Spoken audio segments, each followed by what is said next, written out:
വൃക്ഷങ്ങളാൽ ഇടതൂർന്നു നിൽക്കുന്നൊരു കാവ്. സന്ധ്യാനേരമായതിനാൽ ഇരുൾ മൂടി തുടങ്ങിയിരുന്നു. കാവിൽ നിറയെ ദീപങ്ങൾ തെളിഞ്ഞു നിൽക്കുന്നു. കുറച്ചു കഴിഞ്ഞപ്പോൾ ആ പെണ്ണ് മുഖമുയർത്തി. ആ പെൺകുട്ടിക്ക് തൻ്റെ മുഖം. അവൾ സ്വപ്നത്തിൽ നിന്ന് ഞെട്ടി എഴുന്നേറ്റു. റൂമിൽ ലൈറ്റിട്ടു. ക്ലോക്കിലേക്ക് നോക്കിയപ്പോൾ സമയം 3 മണി. എൻ്റെ കൃഷ്ണ, ഏതാ ആ കാവ്? ആ പെൺകുട്ടി അത് ഞാനായിരുന്നില്ലേ? കൂടെയുണ്ടായിരുന്ന ചെക്കനാരാ? മുഖം വ്യക്തമായില്ല. ഏതായാലും സ്വപ്നം കണ്ടു. ആ മുഖം കൂടി കാണിക്കാമായിരുന്നു. ഷോ, വെളുപ്പം കാലത്ത് മനുഷ്യൻ്റെ ഉറക്കം കളയാൻ ഓരോരോ സ്വപ്നങ്ങൾ. അവൾ തല ചുറുക്കിക്കൊണ്ട് പുതപ്പ് തലവഴി മൂടി. പിന്നെ എഴുന്നേറ്റത് രാവിലെ 10 മണി. അവൾ കണ്ണു തിരുമ്മിക്കൊണ്ട് എഴുന്നേറ്റ് മോരി നിവണു. അഴിഞ്ഞുകിടന്ന മുടി വാരിക്കെട്ടി വെച്ചു. നേരെ അടുക്കളയിലേക്ക് വിട്ടു. പോരാളി അവിടെ പാത്രങ്ങളുമായി മല്ലിടുകയാണ്. ഗുഡ് മോർണിംഗ് അമ്മ. ആഹാ, എൻ്റെ മോളിൽ നിന്ന് നേരത്തെ എഴുന്നേറ്റല്ലോ. ഞാനോ? നേരത്തെയോ? അതെപ്പോ? അമ്മ എന്നെ കളിയാക്കിയതാണല്ലേ? അമ്മ അവളെ ഒന്ന് നോക്കി ചിരിച്ചു. ആ ഫ്ലാസ്കിൽ ചായ ഇരിപ്പുണ്ട്, എടുത്ത് കുടിച്ചോ. അച്ഛൻ നേരത്തെ പോയോ അമ്മേ? അച്ഛൻ എപ്പോഴേ പോയി. അച്ഛനിന്നൊരു എമർജൻസി കേസ് വന്നു, അതാ നേരത്തെ പോയത്. ഞാൻ വല്ലതും സഹായിക്കണോ അമ്മേ? അമ്മ ഒരു നിമിഷം കണ്ണും തള്ളി നിന്നു. പിന്നെ വിൻഡോ തുറന്ന് പുറത്തേക്ക് നോക്കി. എന്താ അമ്മ പുറത്തേക്ക് നോക്കുന്നത്? അല്ലേ, കാക്ക മലർന്ന് പറക്കുന്നുണ്ടോ എന്നറിയാനായി മോളെ. അതെന്താ അമ്മ? അവൾ നിഷ്കുഭാവത്തിൽ ചോദിച്ചു. അടുക്കളയുടെ വശത്തേക്ക് തിരിഞ്ഞു നോക്കാൻ നിന്റെ മോളെ ഇങ്ങനെയൊക്കെ പറയുമ്പോൾ ഞാൻ പിന്നെ എന്ത് പറയണം?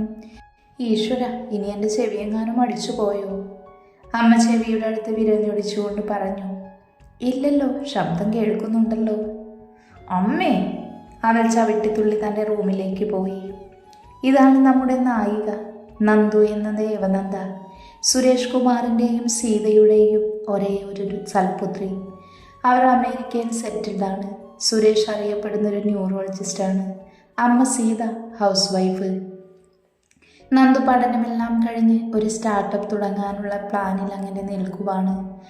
അമേരിക്കയിലാണെങ്കിലും അവർ അവളെ വളർത്തിയത് കേരള തനിമയോടുകൂടിയാണ്. നന്ദു നല്ലവണ്ണം മലയാളം സംസാരിക്കും. സുരേഷിൻ്റെയും സീതയുടെയും ലവ് മാരേജ് ആയിരുന്നു. അതിനാൽ വീട്ടുകാരുമായി 2 പേരും അടുപ്പത്തിലുമല്ല. അവരുടെ ലോകം നന്ദുമോൾ മാത്രമാണ്. ഒരു ദിവസം 3 പേരും കൂടി ഡിന്നർ കഴിച്ചുകൊണ്ടിരിക്കുമ്പോഴാണ് സീത പറഞ്ഞത്. സുരേഷ് ഏട്ടാ, ഞാനൊരു കാര്യം പറഞ്ഞ ദേഷ്യപ്പെടരുത്. നീ കാര്യം എന്താണെന്ന് വെച്ചാൽ പറയൂ. ഇന്ന് തറവാട്ടിൽ നിന്ന് വല്യേട്ടൻ വിളിച്ചിരുന്നു. അച്ഛനൊട്ടും സുഖമില്ല, എന്നെ കാണണമെന്ന് പറഞ്ഞുവെന്ന്. നമുക്കൊന്ന് പോയാലോ? നടന്നതെല്ലാം നീ മറന്നോ? ഇനിയും നിനക്ക് അങ്ങോട്ട് തന്നെ പോണോ? വർഷങ്ങൾ ഇത്രയും കഴിഞ്ഞില്ലേ? ഇനിയും എന്തിനാ ഈ വാശിയും വൈരാഗ്യവും എല്ലാം സുരേഷ് ഏട്ടാ? എനിക്കെൻ്റെ അച്ഛനെ ഒന്ന് കാണണം. ചിലപ്പോൾ ഇനി കാണാൻ പറ്റിയില്ലെങ്കിലോ? അത് എൻ്റെ മനസ്സിലൊരു കുറ്റബോധമായി കിടക്കും. നന്ദു അവരുടെ സംഭാഷണം കേട്ടുകൊണ്ടിരുന്നു. എനിക്കിപ്പോൾ പെട്ടെന്ന് വരാൻ കഴിയില്ല, അടുത്ത മാസത്തേക്ക് നോക്കാം. സീത ഒന്ന് ആലോചിച്ചിരുന്ന ശേഷം പറഞ്ഞു. എന്നാ നമുക്ക് നന്ദുമോളെ അങ്ങോട്ടേക്ക് വിട്ടാലോ? പിന്നെ പതുക്കെ നമുക്കും ചെല്ലാം. അച്ഛനും അമ്മയും അവളെ കണ്ടിട്ടില്ലല്ലോ. ഞാനെങ്ങും പോകില്ല, നിങ്ങൾ പോയിട്ട് വന്നാൽ മതി. മോളെ, എനിക്ക് അമ്മ പറയുന്നത് ശരിയായിട്ടാണ് തോന്നുന്നത്. നീ നാളെ തന്നെ അങ്ങോട്ട് തിരിക്കണം. ചിലപ്പോൾ എല്ലാം നല്ലതിനാവും. അയാൾ നെടുവേർപ്പിട്ടുകൊണ്ട് ഭക്ഷണം കഴിച്ച് എഴുന്നേറ്റു. സീത നന്ദു നാട്ടിലേക്ക് വരുന്ന കാര്യം വല്യേട്ടനെ വിളിച്ചു പറഞ്ഞു. പിറ്റേന്ന് അവളെ എയർപോർട്ടിലാക്കാൻ സീതയും സുരേഷും കൂടെ ചെന്നു. അമ്മയ്ക്കും കൂടെ വരാമായിരുന്നു. അച്ഛനെ ഒറ്റക്കാക്കിയിട്ട് അമ്മ എങ്ങനെയാ വരുന്നത് മോളെ? നീ പേടിക്കേണ്ട, അവരെല്ലാം നല്ല ആൾക്കാരാ. അവൾ അച്ഛനോടും അമ്മയോടും യാത്ര പറഞ്ഞ് എയർപോർട്ടിനുള്ളിലേക്ക് കയറി. സത്യത്തിൽ അവൾക്ക് നല്ല ആകാംക്ഷയുണ്ടായിരുന്നു. അമ്മ പറഞ്ഞു തന്ന കഥകളിൽ ഈ നാട് നേരിട്ട് കാണാൻ പോകുന്നതിൻ്റെ ഒരു ത്രില്ല്. അച്ഛനും അമ്മയും സ്നേഹിച്ച കല്യാണം കഴിച്ചതാണെന്നറിയാമെങ്കിലും അവരുടെ ജീവിതത്തിൽ എന്താണ് നടന്നതെന്ന് അവൾക്കറിയില്ലായിരുന്നു. അവൾ അറിഞ്ഞിരുന്നില്ല അവളുടെ ജീവിതം മാറിമറിക്കാൻ പോകുന്ന കാര്യങ്ങളാണ് അവിടെ നടക്കാൻ പോകുന്നതെന്ന്. അങ്ങനെ ഫ്ലൈറ്റ് കേരളത്തിൽ ലാൻഡ് ചെയ്തു. എയർപോർട്ടിൽ നിന്ന് പുറത്തേക്കിറങ്ങിയ നന്ദു ചുറ്റുമൊന്ന് നോക്കി. തറവാട്ടിൽ നിന്ന് കൊണ്ടുപോകാൻ ആൾ വരുമെന്ന് പറഞ്ഞിരുന്നു. കുറച്ചു നേരം നിന്നപ്പോൾ 65 വയസ്സ് തോന്നിക്കുന്ന ഒരാൾ വന്ന് ചോദിച്ചു, സീതക്കുഞ്ഞിൻ്റെ മോളാണോ? ആ അതെ, രാമച്ചനല്ലേ? അയാൾ അത്ഭുതത്തോടെ അവളെ ഒന്ന് നോക്കി. മോൾക്ക് എന്നെങ്ങനെ മനസ്സിലായി? അമ്മ പറഞ്ഞിരുന്നു കൊണ്ടുപോവാൻ വരുന്നത് രാമച്ചനായിരിക്കുമെന്ന്. പിന്നെ തറവാട്ടിലെ എല്ലാവരെയും കുറിച്ച് അമ്മ എനിക്ക് പറഞ്ഞു തന്നിട്ടുണ്ട്. അല്ല, രാമച്ചൻ എങ്ങനെ മനസ്സിലായി ഞാനാണ് നന്ദൂസെന്ന്? അത് പിന്നെ പ്രത്യേകിച്ച് പറയാനുണ്ടോ? സീതക്കുഞ്ഞിൻ്റെ അതേ രൂപം തന്നെയില്ലേ മോൾക്ക്? എത്ര ആൾത്തിരക്കിനിടയിലും എനിക്കത് മനസ്സിലാവും. അയാൾ അവളുടെ കയ്യിൽ നിന്ന് ബാഗ് വാങ്ങി പിടിച്ച് പറഞ്ഞു, നമുക്ക് പോകാം മോളെ. ഇപ്പൊ വിട്ടാലേ ഉച്ചയാകുമ്പോഴേക്കും അങ്ങ് തറവാട്ടിലെത്തൂ. അവർ പാർക്കിംഗ് ഏരിയയിലേക്ക് നടന്നു. ഒരു പഴയ അംബാസിഡർ കാറായിരുന്നു രാമൻ കൊണ്ടുവന്നിരുന്നത്. കാറിന്റെ ഫ്രണ്ടിൽ മംഗലശ്ശേരി എന്ന് പേരെഴുതിയിട്ടുണ്ടായിരുന്നു. നന്ദു കാറിൽ കയറിയിരുന്നു. രാമൻ ബാഗുകളെല്ലാം ഡിക്കിയിൽ ഒതുക്കി വെച്ചിട്ട് കാറിലേക്ക് കയറി. ഡ്രൈവറോട് വണ്ടിയെടുക്കാൻ പറഞ്ഞു. പോകുന്ന വഴി രാമച്ചൻ അവളോട് വാതോരാതെ സംസാരിച്ചു കൊണ്ടിരുന്നു. രാമൻ ചെറുപ്പത്തിൽ തന്നെ മംഗലശ്ശേരി തറവാട്ടിലെ കാര്യസ്ഥനായി ജോലി തുടങ്ങിയതാണ്. രാമച്ചൻ അച്ഛനായി അവിടുത്തെ ആദ്യത്തെ കാര്യസ്ഥൻ. അച്ഛൻ്റെ മരണശേഷം രാമൻ കാര്യസ്ഥനായി കയറി. ഭാര്യയും ഒരു മകളുമാണ് അയാൾക്കുള്ളത്. മകളുടെ കല്യാണം കഴിഞ്ഞ് 2 കുട്ടികളുണ്ട്. ഭാര്യ സുശീല തറവാട്ടിൽ അടുക്കളപ്പണിക്ക് സഹായിയായി നിൽക്കുവാണ്. ഇപ്പം രാമൻ്റെ വീട്ടിൽ ആരുമില്ലാത്തതിനാൽ രാമനും സുശീലനും തറവാട്ടിൽ തന്നെയാണ് താമസം. നഗരത്തിൻ്റെ തിരക്കുകൾ കഴിഞ്ഞ് കാറ് മുന്നോട്ട് പോയിക്കൊണ്ടിരുന്നു. ഗ്രാമത്തിൻ്റെ പച്ചപ്പുകൾ കണ്ടു തുടങ്ങി. നെല്ല് വിളഞ്ഞു നിൽക്കുന്ന പാടങ്ങളും തെങ്ങിൻ തോപ്പുകളും നാട്ടുവഴികളും അമ്പലങ്ങളും എല്ലാം നിറഞ്ഞ പാലക്കാടിനെ ഭംഗി അവൾ കൺനിറയെ ആസ്വദിച്ചു. അമ്മയുടെ നാട് കാണാൻ എന്ത് ഭംഗിയാണ്! വെറുതെയല്ല അമ്മ ഇപ്പോഴും ഇവിടുത്തെ കാര്യങ്ങൾ പറഞ്ഞുകൊണ്ടിരിക്കുന്നത്. സൂര്യൻ ഉച്ചസ്ഥായിലെത്തിയിരുന്നു. കുറെ നേരം പിന്നിട്ട് അവരുടെ കാർ ഒരു ഇടവഴിയിലേക്ക് കയറി. ഒരു കാറ് കയറാൻ മാത്രം വീതിയുള്ള വഴി. ഇരുവശവും വെറുതെ കാട് പിഴിച്ചു കിടക്കുവാണ്. ഇത് മംഗലശ്ശേരി തറവാട്ടിലേക്കുള്ള വഴിയാണ്. ഈ കാണുന്ന സ്ഥലമെല്ലാം തറവാടിൻ്റെതാണ്, രാമൻ പറഞ്ഞു. നന്ദു അയാൾ പറയുന്നത് ശ്രദ്ധിച്ചു കേട്ടുകൊണ്ടിരുന്നു. കുറച്ചുകൂടി മുന്നോട്ട് പോയപ്പോൾ ഒരു വലിയ മതിൽക്കെട്ട് കാണാനായി. കാർ ആ വലിയ ഗേറ്റിന് മുന്നിൽ വന്നു നിന്നു. അതിൽ മംഗലശ്ശേരി എന്ന് സ്വർണ്ണ ലിപിയിൽ എഴുതി വെച്ചിരുന്നു. ഇതാണ് മംഗലശ്ശേരി തറവാട്. പണ്ടുകാലം മുതലേ പേരും പ്രശസ്തിയും സമ്പത്തും കൊണ്ട് പ്രൗഢമായിരുന്നു ഈ തറവാട്. തറവാട്ടിലെ ഇപ്പോഴത്തെ കാരണവർ മഹാദേവൻ, ഭാര്യ ദേവകി. അവർക്ക് 3 മക്കളാണുള്ളത്. മൂത്ത മകൻ ശങ്കർ, രണ്ടാമത്തെ മകൻ വാസുദേവ്, ഏറ്റവും ഇളയത് എല്ലാവരുടെയും കണ്ണിലുണ്ണിയായി വളർന്ന സീത. മഹാദേവൻ അറിയപ്പെടുന്നൊരു വ്യവസായി ആയിരുന്നു. Mangalassery group of builders, jewelleries, textiles എല്ലാം അവരുടേതാണ്. മഹാദേവൻ ജ്വല്ലറി മാത്രമാണ് തുടങ്ങിയത്. മക്കളായ ശങ്കറിൻ്റെയും വാസുദേവിൻ്റെയും പരിശ്രമത്തിൻ്റെ ഫലമാണ് ടെക്സ്റ്റൈൽസും മറ്റും. ഇപ്പോൾ അവരുടെ മക്കളും കൂടിയാണ് ബിസിനസ് എല്ലാം നടത്തിക്കൊണ്ട് പോകുന്നത്. ശങ്കറിൻ്റെ ഭാര്യ ജാനകി, 2 ആൺമക്കളാണ് അവർക്കുള്ളത്. മൂത്ത മകൻ അജിത് ശങ്കർ. ആൾക്ക് ബിസിനസ്സിലൊന്നും താല്പര്യമില്ല. പോലീസ് യൂണിഫോം അണിയാനായിരുന്നു ഇഷ്ടം. ഇപ്പോൾ പാലക്കാട് സിറ്റി പോലീസ് കമ്മീഷണറാണ്. അജിത്തിൻ്റെ ഭാര്യ മൈഥിലി. മൈഥിലി ഒരു ഗൈനക്കോളജിസ്റ്റാണ്. അവർക്ക് 4 വയസ്സായ ഒരു മകനുണ്ട്, അഭിനവ് എന്ന അപ്പു. രണ്ടാമത്തെ മകൻ ആദിശങ്കർ. ആദ്യം ഇപ്പോൾ മംഗലശ്ശേരി ഗ്രൂപ്പ് ഓഫ് ബിൽഡേഴ്സിൻ്റെ MD ആയി ചുമതല ഏറ്റിരിക്കുകയാണ്. ഇദ്ദേഹമാണ് നമ്മുടെ കഥയിലെ നായകൻ. വാസുദേവിൻ്റെ ഭാര്യ സത്യഭാമ. അവർക്കും 2 മക്കളാണ്. മൂത്ത മകൻ അഭിജിത്ത് വാസുദേവ്. അഭിജിത്തിന് ടെക്സ്റ്റൈൽസിൻ്റെ ചുമതലയാണ് കൊടുത്തിരിക്കുന്നത്. രണ്ടാമത്തെ മകൾ അഭിരാമി ഇപ്പോൾ ഡിഗ്രിക്ക് പഠിക്കുന്നു. ഇത്രയും പേരാണ് ഇപ്പോൾ തറവാട്ടിലുള്ളത്. കാറിൽ നിന്നിറങ്ങി രാമൻ ഗേറ്റ് തുറന്നു കൊടുത്തു. കാർ തറവാടിനുള്ളിലേക്ക് കയറി. തറവാടിന് മുറ്റത്ത് കാറ് നിന്നപ്പോൾ നന്ദു പുറത്തേക്ക് ഇറങ്ങി. അവൾ ചുറ്റും നോക്കി. വലിയൊരു തറവാട്. പുറമേ നിന്ന് നോക്കിയാൽ തന്നെ അറിയാം അതിൻ്റെ പ്രൗഢി. പരിസരമെല്ലാം വീക്ഷിച്ചുകൊണ്ടിരിക്കുന്നതിനിടയിൽ അവളുടെ കണ്ണ് മിഴിഞ്ഞു വന്നു. തറവാടിന് കിഴക്കുഭാഗത്തായൊരു കാവ്. അതെ, ഇത് ഞാൻ സ്വപ്നത്തിൽ കണ്ട അതേ കാവ് തന്നെയാണ്. ഇതെങ്ങനെ സംഭവിക്കും? ഞാൻ ഈ കാവ് കണ്ടിട്ട് പോലുമില്ല. പിന്നെ എങ്ങനെ അതെൻ്റെ സ്വപ്നത്തിൽ വരും? അമ്മ പോലും ഇങ്ങനൊരു കാവിനെ കുറിച്ച് പറഞ്ഞിട്ടില്ല. അവൾക്ക് വിശ്വസിക്കാൻ കഴിഞ്ഞിരുന്നില്ല. അകത്തുനിന്ന് 2 പുരുഷന്മാരും 2 സ്ത്രീകളും അപ്പോഴാണ് അങ്ങോട്ടേക്ക് ഇറങ്ങി വന്നത്. ആഹാ, മോളെത്തിയോ? അപ്പോഴാണ് അവൾ ചിന്തയിൽ നിന്ന് ഞെട്ടി ഉണർന്നത്. വന്ന കാലിൽ തന്നെ നിൽക്കാതെ അകത്തേക്ക് കയറും മോളെ, ജാനകി അവളോടായി പറഞ്ഞു. അവൾ പുഞ്ചിരിച്ചുകൊണ്ട് അവർക്കരികിലേക്ക് നടന്നു ചെന്നു. അപ്പോഴേക്കും രാമൻ കാറിൽ നിന്ന് ബാഗെടുത്ത് സിറ്റ് ഔട്ടിലേക്ക് വെച്ചു. മോൾക്ക് ഞങ്ങളെയെല്ലാം മനസ്സിലായോ? ഇതെന്തൊരു ചോദ്യമാ അമ്മായി. ഇത് വല്യമ്മാവൻ ശങ്കർ, ഇതെൻ്റെ ചെറിയമ്മാവൻ വാസുദേവ്, പിന്നെ ഇതെൻ്റെ വലിയമ്മായി ജാനകി. അവൾ സത്യഭാമയെ തൊട്ടുകൊണ്ട് പറഞ്ഞു. ഇതെൻ്റെ ചെറിയമ്മായി സത്യഭാമ. ഇത്രയും അറിഞ്ഞാൽ പോരെ ചെറിയമ്മായി? ആഹാ, നീ ആളും ഇടുക്കിയാണല്ലോ. എല്ലാവരും പൊട്ടിച്ചിരിച്ചു. അപ്പോൾ അകത്തുനിന്നൊരു വയസ്സായ സ്ത്രീ പുറത്തേക്ക് വന്നു. ആരാ ജാനകി വന്നത്? നന്ദുമോളാണോ? അതേ അമ്മേ. മുത്തശ്ശിയെ കണ്ട നന്ദു മുത്തശ്ശിയുടെ കാലു തൊട്ട് വണങ്ങി. നന്നായി വരും. നന്ദുമോൾ എൻ്റെ സീതയെ പോലെ തന്നെയുണ്ട്. അവൾ വന്നില്ലല്ലേ, ഇനിയും അവൾക്ക് ഞങ്ങളെ കാണണ്ട എന്ന് തന്നെയാണോ? മുത്തശ്ശിയുടെ കണ്ണുകൾ നിറഞ്ഞൊഴുകാൻ തുടങ്ങി. അമ്മയ്ക്ക് ഇങ്ങോട്ട് വരണമെന്നുണ്ടായിരുന്നു, പക്ഷേ അച്ഛന് തിരക്കായതിനാൽ വരാൻ സാധിച്ചില്ല. അടുത്ത ദിവസങ്ങളിൽ തന്നെ വരാൻ ശ്രമിക്കാമെന്ന് പറഞ്ഞിട്ടുണ്ട്. മുത്തശ്ശി കണ്ണുനീർ തുടച്ചുകൊണ്ട് ചിരിക്കാൻ ശ്രമിച്ചു. മോൾ അകത്തേക്ക് വാ. നന്ദു അകത്തേക്ക് കയറിക്കൊണ്ട് ചോദിച്ചു.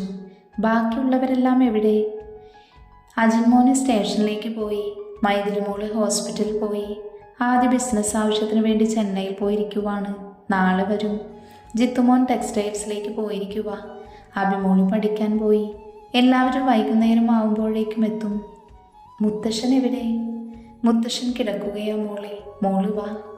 മുത്തശ്ശൻ നന്ദുവിനെയും കൂട്ടി വലതുഭാഗത്തുള്ള ഒരു മുറിയിലേക്ക് ചെന്നു. മുത്തശ്ശൻ മയങ്ങുകയായിരുന്നു. മുത്തശ്ശി പതിയെ വിളിച്ചു. എഴുന്നേറ്റേ, ഇതാരാ വന്നിരിക്കുന്നത് നോക്കിക്കേ, നമ്മുടെ സീതയുടെ മോളാ.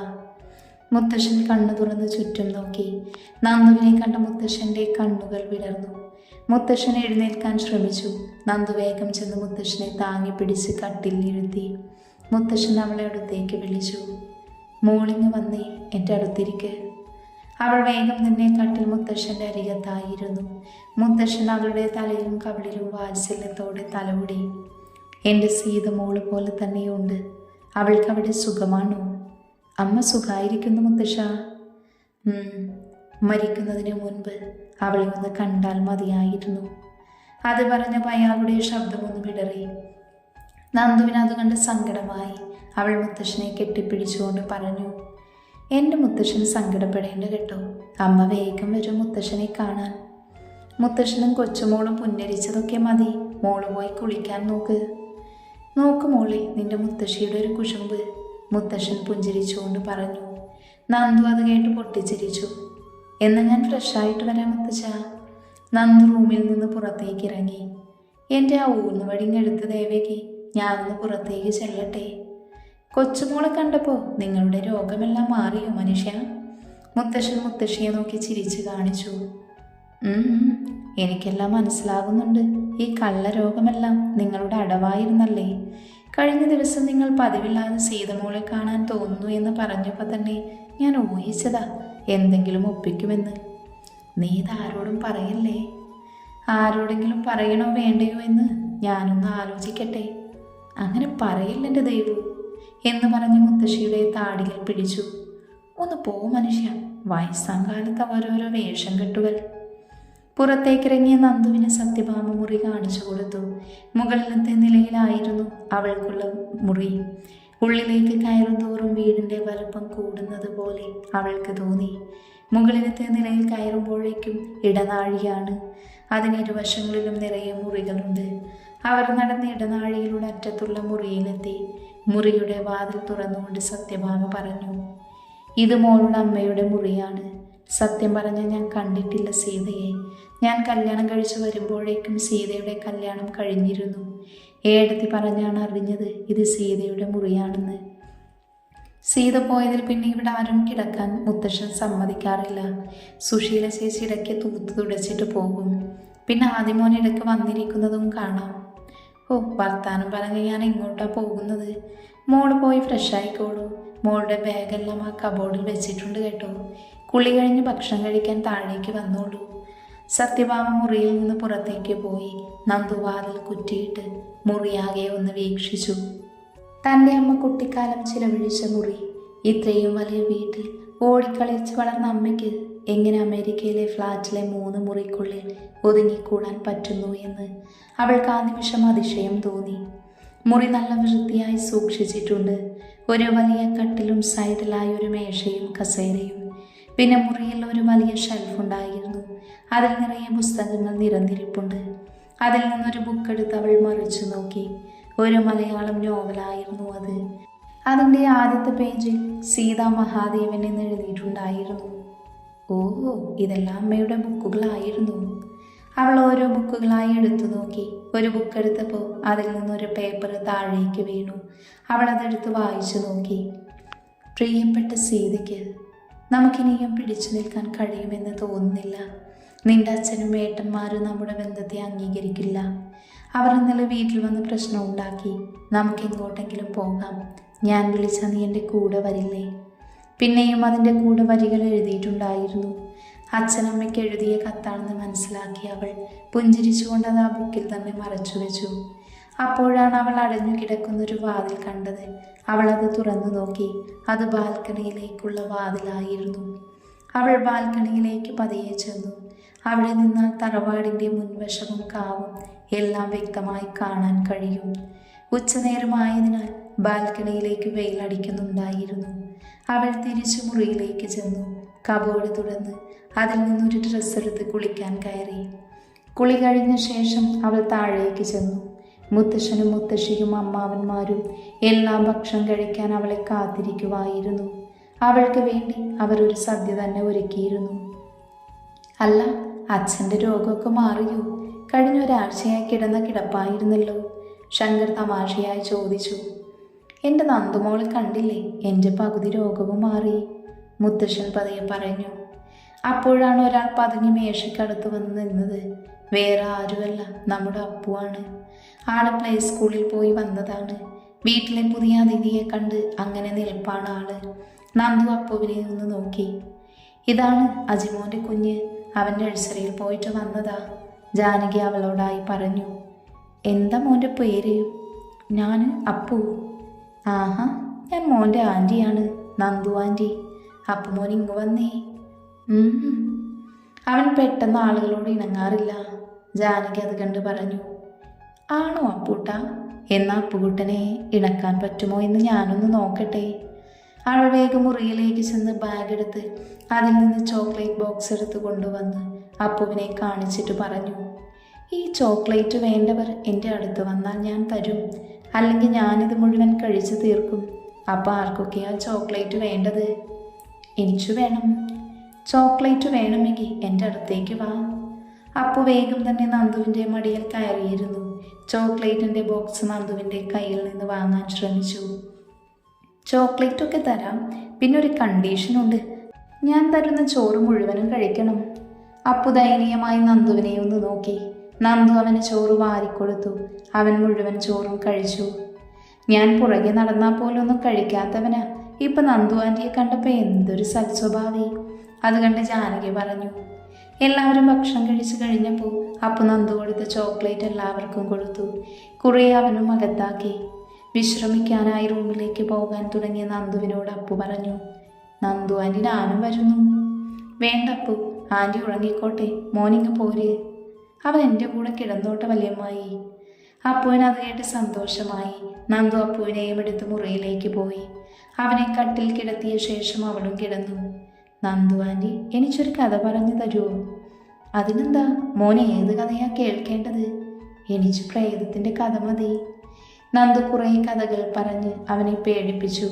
അപ്പു അതെല്ലാം കേട്ട് പേടിച്ച് പുതപ്പ് തലവഴി മൂടി കിടന്നുറങ്ങി. കുറച്ചു നേരം കഴിഞ്ഞപ്പോൾ അവളും ഉറങ്ങിപ്പോയിരുന്നു. വൈകുന്നേരമായപ്പോൾ നന്ദു കണ്ണു തുറന്നു. അപ്പു ഇപ്പോഴും ഉറക്കത്തിലാണ്. അവൾ താഴേക്ക് ഇറങ്ങി ചെന്നു. സ്റ്റെപ്പ് ഇറങ്ങി ഹാളിലേക്ക് ചെന്നപ്പോൾ പെട്ടെന്നൊരു ശബ്ദം കേട്ടു. അയ്യോ! അവൾ ഞെട്ടിക്കൊണ്ട് നെഞ്ചത്ത് കൈവച്ചു. അപ്പോഴാണ് ഒരു സാധനം വന്ന് അവളെ കെട്ടിപ്പിടിച്ചത്. ഹായ് നന്ദു ചേച്ചി, എന്നെ മനസ്സിലായോ? അഭിരാമി? അതുതന്നെ ആള്. നീ ഇങ്ങനെ എന്നെ പരിചയപ്പെട്ട് വരുമ്പോഴേക്കും ഞാൻ ദൈവസന്നിധിയിൽ എത്തിയേനെ. ഒന്ന് ഒന്ന് പോ ചേച്ചി. രണ്ടുപേരും ഒരേ സ്വഭാവക്കാരിയായിരുന്നതിനാൽ അവർ പെട്ടെന്ന് തന്നെ ഫ്രണ്ട്സായി. ചേച്ചി കാവിൽ വിളക്ക് വെക്കാൻ വരുന്നുണ്ടോ? ഇല്ല, അഭി പോയിട്ട് വാ, ഞാൻ നാളെ വരാം. അഭി കാവിൽ പോയി വിളക്ക് വെച്ചു വന്നു. സന്ധ്യ കഴിഞ്ഞപ്പോൾ ഓരോരുത്തരായി വീട്ടിലേക്ക് എത്തിത്തുടങ്ങി. ആദ്യം വന്നത് മൈഥിലിയാണ്. നന്ദു മൈഥിലിയുമായി പരിചയപ്പെട്ടു. അധികം സംസാരിക്കാത്ത സ്വഭാവ പ്രകൃതിയാണെങ്കിലും ആളൊരു പാവമാണ്. മൈഥിലിയെ കണ്ടപ്പോൾ തന്നെ അപ്പു മൈഥിലിയുടെ മേലേക്ക് ചാടി. കുറച്ചു കഴിഞ്ഞപ്പോൾ അജിത്തും വന്നു. അജി നന്ദുവിനെ കണ്ട് സന്തോഷത്തിൽ ഓടി വന്ന് കെട്ടിപ്പിടിച്ചു. നിനക്കിപ്പോഴെങ്കിലും ഇങ്ങോട്ട് വന്ന് ഞങ്ങളെല്ലാം കാണാൻ തോന്നിയല്ലോ, അജി അവളോടായി പറഞ്ഞു. കളിയും ചിരിയുമായി സമയം കടന്നുപോയി. എല്ലാവരും ഭക്ഷണം കഴിച്ചു. അഭിജിത്ത് വൈകിയാണ് വീട്ടിലേക്ക് വന്നത്. വാതിലടച്ചിരുന്നതിനാൽ അവൻ കോളിംഗ് ബെല്ലടിച്ചു. കുറച്ചു കഴിഞ്ഞപ്പോൾ വാതിൽ തുറന്നു. വാതിൽ തുറന്ന് പെൺകുട്ടിയെ കണ്ട് അവൻ്റെ കണ്ണുകൾ വികസിച്ചു. ഹലോ ജിത്തു ചേട്ടാ, എന്നെ മനസ്സിലായോ? ഞാൻ നിങ്ങളുടെ സീതാൻ്റിയുടെ മകളാ, നന്ദു. അവൻ അവളെ നോക്കി പുഞ്ചിരിച്ചുകൊണ്ട് അകത്തേക്ക് കയറി. ഹാളിൽ എല്ലാവരും ഇരിപ്പുണ്ടായിരുന്നു. നീ ഭക്ഷണം കഴിച്ചിട്ടുണ്ടോ മോനെ? ഞാൻ കഴിച്ചിട്ട് അമ്മേ വന്നത്. ഞാനൊന്ന് മുകളിലേക്ക് ചെല്ലട്ടെ, ഫ്രഷായിട്ട് വരാം. മുകളിലേക്കുള്ള സ്റ്റെയർ കയറുന്നതിനിടയിൽ അവൻ നന്ദുവിനെ ഒന്ന് തിരിഞ്ഞു നോക്കി. സീതമ്മായിയുടെ മകൾ വരുന്നുണ്ടെന്നറിഞ്ഞു, പക്ഷേ ഇത്ര സുന്ദരിയായിരിക്കുമെന്ന് വിചാരിച്ചില്ല. ഹോ, എന്തൊരു ഭംഗിയാണ് അവളെ കാണാൻ. ഇത്രയും സുന്ദരിയായൊരു പെണ്ണിനെ ഞാനിതുവരെ കണ്ടിട്ടില്ല. അവൻ മുകളിലേക്ക് നടക്കുന്നതിനിടയിൽ ഇടനെഞ്ച് പതിയെ തടവി.